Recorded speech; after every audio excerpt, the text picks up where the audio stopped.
sección de qué comemos vamos a dar todas las pautas a seguir para estas personas que tienen diabetes y que evidentemente el cuidado de su alimentación es fundamental, porque la diabetes tipo 2 y la prediabetes son condiciones de salud cada vez más comunes, pero con un manejo adecuado es posible controlar su avance y prevenir complicaciones a largo plazo.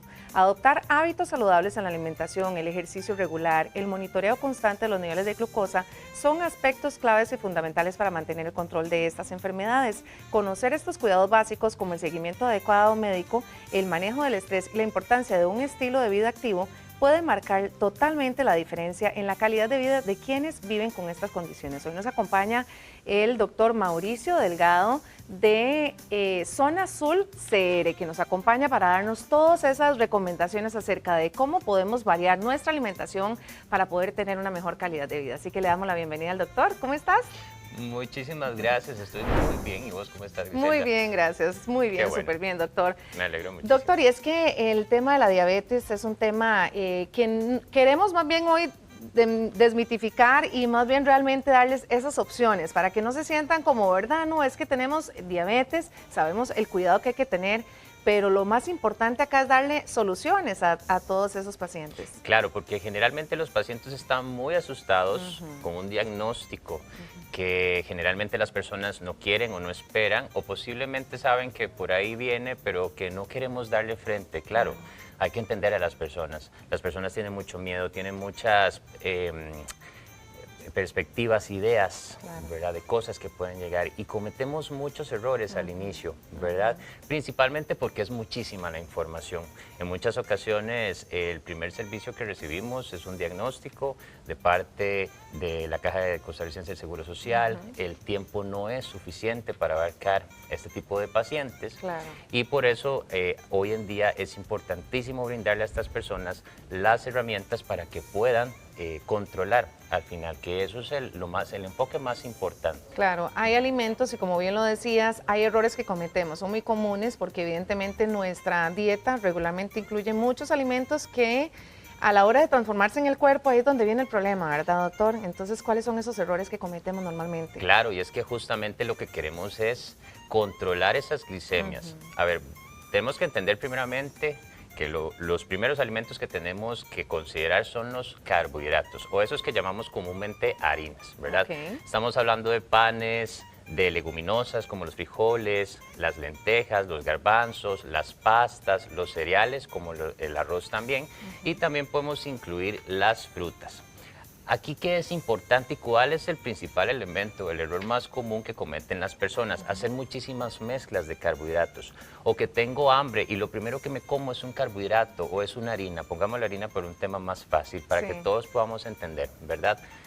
Claro, este alimento, incluso si lo comemos solito, pues es muy probable que nos aumente la cantidad de glucosa en la sangre. ¿Cuál es el problema con la diabetes tipo 2?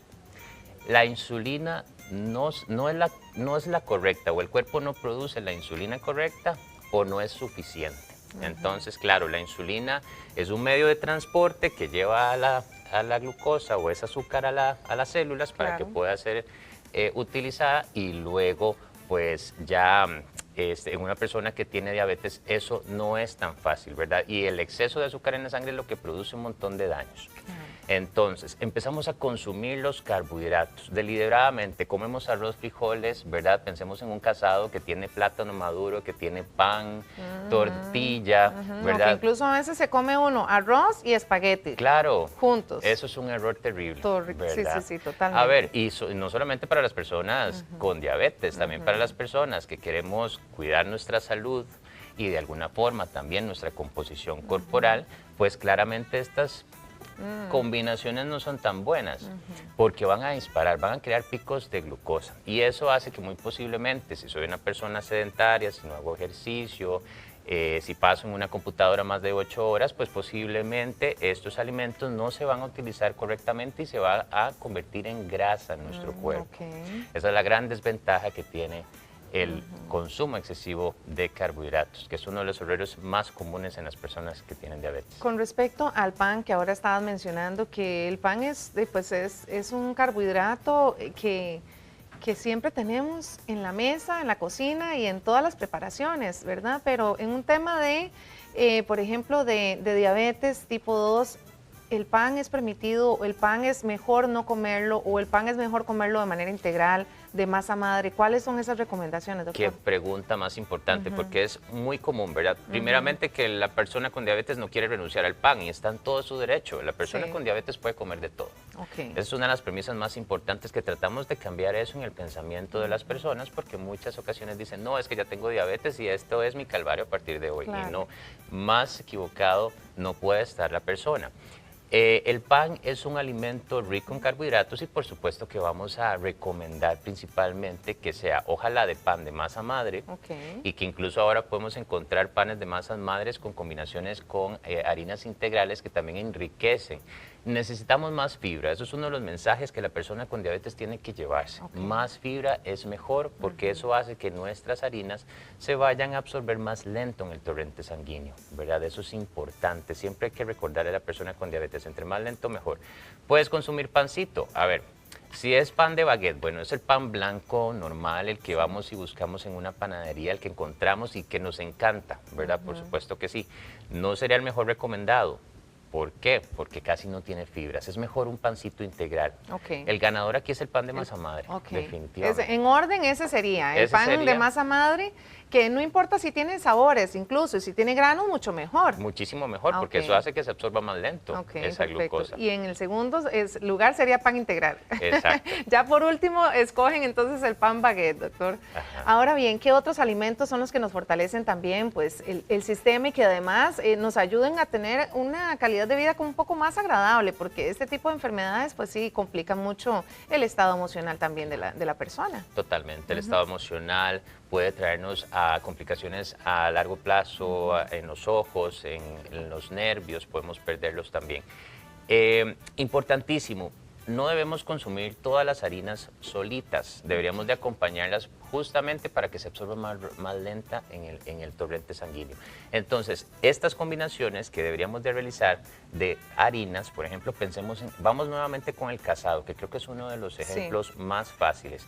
Tenemos que utilizar sí o sí todo el grupo de vegetales, porque son muy ricos en fibra. La calidad nutricional de los vegetales radica en la cantidad de colores que podamos apreciar en esa ensalada, o en esos vegetales al vapor, o en esos vegetales crudos, porque cada color es un antioxidante predominante y en las personas con diabetes necesitamos sí o sí consumir suficientes antioxidantes. Y cuidado en no suplementar, pero bueno, ya eso es otra cosa también que se puede adicional dentro de los cuidados de una persona con diabetes. Pero muy importante, el consumo de proteínas. En muchísimas ocasiones la persona con diabetes no es tan bueno para consumir proteínas y de repente vemos que sus masas musculares empiezan a decrecer, especialmente en personas adultas mayores por su condición regular de pérdida de masa muscular. El consumo de proteínas es sumamente necesario y hace que todavía se enlentezca más este proceso de absorción de harinas a nivel de sangre. Entonces, todas estas combinaciones son súper buenas. Podemos hacer un plato, nosotros aquí con estos ejemplos. Armémoslo de una vez, doctor, para darnos una idea en casita de qué podemos nosotros ir variando en esa alimentación diaria. Sí, y bueno, quiero enseñarles por acá este platito para que lo podamos observar. Este platito es un 50%, como lo podemos ver de este lado, lleno de vegetales. Vegetales que no son verduras, ¿verdad? Como la papa, el camote, la yuca. Todos estos vegetales irían acá, como la zanahoria, el brócoli, las vainicas, el tomate. Y por acá tenemos en el otro 50%, un 25%, donde vamos a encontrar los carbohidratos, o sea que aquí vamos a poner esas harinas, ¿verdad? Por acá, en este 50% del plato, y las proteínas, como el pollo, como el pescado, como la res o como el cerdo, que son de origen animal, en este otro 25%. Entonces ahí es donde vamos a armar nuestro casadito, ¿ok? Ahora, doctor, ¿cuánto es la cantidad recomendada de proteína? De proteína puede variar mucho dependiendo de la persona, si hace actividad física, si es una persona sedentaria, pero En lo general, podríamos decir que unos 120 gramos de un corte cocido de proteína para el almuerzo y otro para cena, y unos huevitos para la mañana. Y para la mañana, un par de huevitos estaría bien. Unos 4 o 3, dependiendo también. A veces hay que perderle un poquito el miedo. A mí me cuesta un poquito el tema del huevito, porque yo siento que ya 4 es una cantidad bastante complicada de digerir, doctor. Existen personas que no lo toleran muy bien, y bueno, hay otras opciones como el queso también, muy bien, que es una buena fuente de proteínas. ¿Jamón? El jamón, ¿verdad? Ojalá esos jamones poco procesados, hay que leer un poquito las etiquetas para ver que no vengan con tantos preservantes. Correcto. Y por supuesto que también es una muy buena fuente, ¿verdad? Doctor, armemos un desayuno para que hipotéticamente en casita se puedan dar la idea. Entonces tenemos 2 huevitos quizás, que es lo regular, pero lo ideal serían 4. Pero en caso de que tengamos 2, lo podemos acompañar, ¿cuánto de jamón, cuánto de queso podemos agregarle? Correcto, 2 jamoncitos, si son jamón de pavo light, son alrededor de una porción. Entonces, digamos que queremos poner unas 4 porciones de proteínas en ese plato de desayuno. 2 huevitos, una rebanadita de queso, que son 30 gramos, ¿verdad? Alrededor de una lonja delgada. Y podemos agregar, eso sería la tercera, y una cuarta, que serían las 2 rebanaditas de jamón de pavo. Y ahí ya estaríamos. Y ya tenemos 4. ¿Qué tal si agregamos un aguacate? ¿Se puede? Claro que sí, un cuartito de aguacate sería lo ideal, es una porción ideal, y además nos va a brindar ácidos grasos monoinsaturados que son muy saludables para nuestra salud y que también nos ayudan a desinflamar. Y por supuesto que no nos podría faltar el gallo pinto. Ay, por supuesto. Cuando comemos gallo pinto, ¿qué ocurre, doctor? No, a ver. Sí, no hay que satanizar tampoco ningún alimento. No. Acuérdate que las personas con diabetes pueden comer de todo. Exacto. Lo importante es que midamos los carbohidratos, las harinas, ¿verdad? Combinaciones muy buenas para una persona con diabetes es el arroz, que sería un cereal, con una leguminosa, como los frijoles. Puedes hacer también combinaciones como quinoa, y puedes aquí poner, por ejemplo, garbanzos o un plato de lentejas. Todas las leguminosas son riquísimas en fibra que nos van a dar muchísimo soporte y muchísima ayuda a estos pacientes.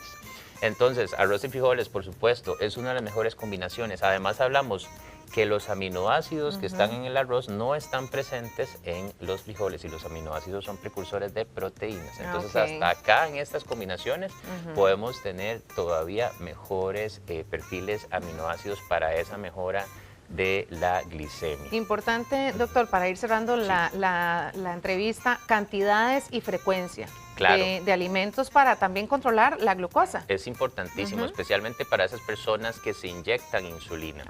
Es importante que midamos bien la cantidad de carbohidratos que consumimos durante el día. De hecho, no para todas las personas son las mismas recomendaciones, especialmente si se inyectan insulina, porque hay que de alguna manera acomodar, ¿verdad? Dependiendo de la condición de cada paciente, esa cantidad de carbohidratos, porque sí es necesario.